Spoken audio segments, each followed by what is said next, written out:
इथे पीठ बघा किती व्यवस्थित असे फर्मेंट झाले आहे। अशा पद्धतीने जर पीठ फर्मेंट झाले तर यापासून बनणारे पदार्थ अगदी परफेक्ट बनून तयार होतात।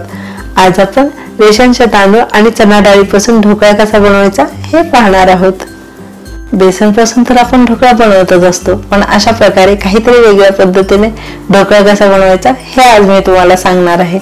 नमस्कार, मी प्रिया रेसिपी मराठीमध्ये तुमचे मनापासून स्वागत। आज आपण रेशनचे तांदूळ आणि चणा डाळीपासून ढोकळा कसा बनवायचा हे पाहणार आहोत। हा ढोकळा अगदी परफेक्ट बनून तयार होतो आणि फुगायला तर टम असा फुगतो, तसेच आतून जाळीदार पण बनतो। चला तर मग सुरू करूया आज आपल्या प्रमाणबद्ध रेसिपीला। ढोकळा बनवण्यासाठी इथे मी 2 कप रेशनचा तांदूळ घेतला आहे। आता यामध्ये 1 कप चणा डाळ घालून घेऊ। तुम्ही कपाऐवजी तुमच्या घरात अवेलेबल असलेल्या कुठल्याही वाटीने हे मेजरमेंट घेऊ शकता। आता यामध्ये भरपूर पाणी घालायचे आणि 3 ते 4 वेळेस आपल्याला डाळ आणि तांदूळ व्यवस्थित असे धुवून घ्यायचे आहे। डाळ आणि तांदूळ धुवून झाले की यामध्ये भरपूर पाणी घालायचे आणि आपल्याला हे 5 ते 6 तासासाठी भिजत ठेवायचे आहे। इथे 5 ते 6 तास झालेले आहेत आणि तुम्ही इथे बघू शकता तांदूळ आणि डाळ व्यवस्थित असे भिजले आहे। आता आपल्याला काय करायचे, यामधील पाणी निथळायचे आणि एक मिक्सरच्या भांड्यामध्ये डाळ आणि तांदूळ वाटण्यासाठी घालून घ्यायचे आहे। डाळ आणि तांदूळ वाटण्यासाठी आपल्याला काय करायचे, त्यामधील पूर्णपणे पाणी निथळायचे आणि नंतरच मिक्सरच्या भांड्यात घालून घ्यायचे आहे। यासाठी मी इथे जे आपण तळलेला काढण्यासाठी जी जाळी असते ना ती घेतली आहे। आता यामध्ये थोडेसे पाणी घालायचे आणि आपल्याला अगदी स्मूथ अशी याची पेस्ट बनवून घ्यायची आहे। वाटण थोडे पण जाडसर नाही ठेवायचे, अगदी स्मूथ वाटून घ्यायचे आहे। इथे म्हणजे डाळ आणि तांदूळ व्यवस्थित असे वाटून झालेले आणि तुम्ही इथे बघू शकता मी अगदी स्मूथ अशी पेस्ट बनवून घेतली आहे। अशाच पद्धतीने राहिलेले सर्व वाटण मी करून घेणार आहे। सर्व वाटण काढून घेतले की आपल्याला हे चमच्याच्या साहाय्याने एकजीव न करता अशा पद्धतीने हाताच्या साहाय्याने करायचे। यामुळे काय होते ना, आपल्या हातातील जी हीट आहे ना ती पिठामध्ये उतरते आणि पीठ फर्मेंट व्हायला मदत होते। त्यामुळे ही टिप्स तुम्ही इथे लक्षात ठेवा। आता यावरती झाकण ठेवायचे आणि रात्रभर आपल्याला हे पीठ फर्मेंट करून घ्यायचे आहे। साधारण रात्रभर मी हे पीठ फर्मेंट करून घेतले आहे आणि तुम्ही इथे बघू शकता किती छान अशा पद्धतीने हे फर्मेंट झाले आहे। पीठ अगदी जाळीदार असे दिसत आहे। याचा अर्थ आपला जो यापासून ढोकळा बनवणार आहोत ना तो पण इतका जाळीदार आणि स्पॉन्जी बनणार आहे। आता हे पीठ व्यवस्थित असे एकजीव करून घ्यायचे आहे। पीठ एकजीव करून झाले की यामध्ये अर्धा चमचा हळद घालून घेऊ, तसेच चवीनुसार मीठ घालून घ्यायचे आहे आणि हिरव्या मिरचीचा मी ठेचा काढून घेतला होता मिक्सर मधून, तो घालून घेऊ। आता आपल्याला हे सर्व जिन्नस व्यवस्थित असे एकजीव करून घ्यायचे आहेत। आता यामध्ये मी अर्ध्या लिंबाचा रस घालून घेत आहे। आता रस पण यामध्ये आपल्याला एकजीव करून घ्यायचा आहे। आता आपण ढोकळा बनवण्यासाठी घेऊ।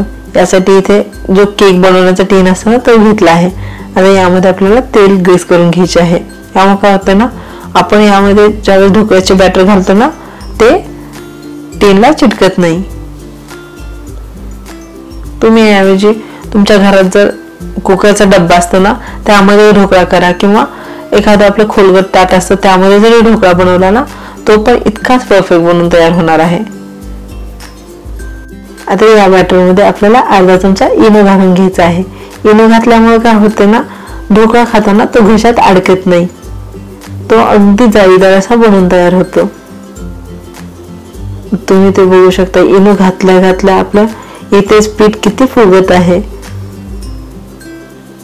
आता यामध्ये मी 1 ते 2 चमचा तेल घालून घेणार आहे।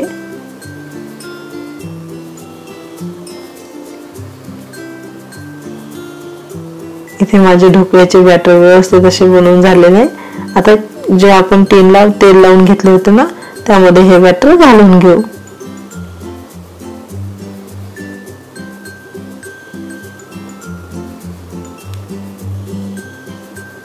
सर्व बॅटर घालून झाले की आपल्याला एक वेळेस अशा पद्धतीने केक टीन टॅप करून घ्यायचा आहे।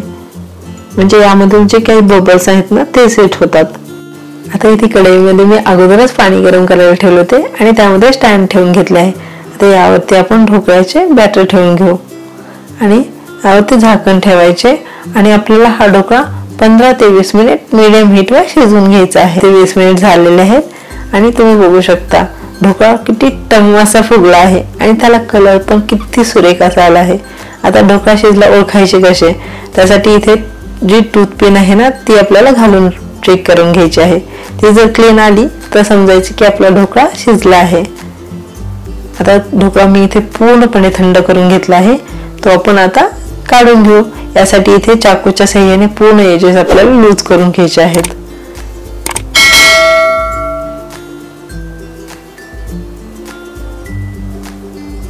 एजेस लूज करून झाली की एक डिश घ्यायची आणि त्यामध्ये हा ढोकळा काढून घ्यायचा आहे. वाव, अगदी परफेक्ट. तुम्ही ते बघू शकता ढोकळा किती टम्म असा फुगला आहे. ढोकळ्यावरती घालण्यासाठी तडका बनवून घेऊ. यासाठी पातेल्यामध्ये मी तेल गरम करून घेतले आहे. यामध्ये मोहरी घालून घेऊ. यानंतर जिरे, 4 ते 5 हिरव्या मिरच्या आणि अर्धा ग्लास पाणी. ढोकळ्यावरती घालण्यासाठी तडका रेडी आहे. आता तो आपण घालून घेऊ.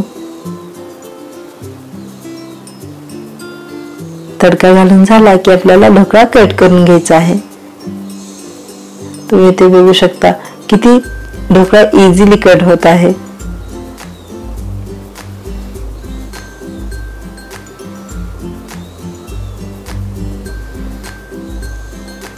आता एक पीस मी यातील तुम्हाला दाखवते. ढोकळा टम्म असा फुगला आहे, तसाच आतून तो जाळीदार झाला आहे आणि प्रेस करून बघितलं तर तो किती सॉफ्ट असा बनला आहे. अशा पद्धतीने इथे आपला तांदूळ आणि चणा डाळीचा ढोकळा बनवून झालेला आहे. तुम्हाला जर ही आजची रेसिपी आवडली असेल तर तुम्ही ही रेसिपी नक्की ट्राय करा. आणि आणखी एक रिक्वेस्ट आहे, तुम्ही जर माझ्या चॅनलला आणखी सबस्क्राईब नसेल केले तर प्लीज सबस्क्राईब करा. पुढच्या व्हिडिओमध्ये आपण याच बॅटरचे अप्पे कसे बनवायचे हे पाहणार आहोत.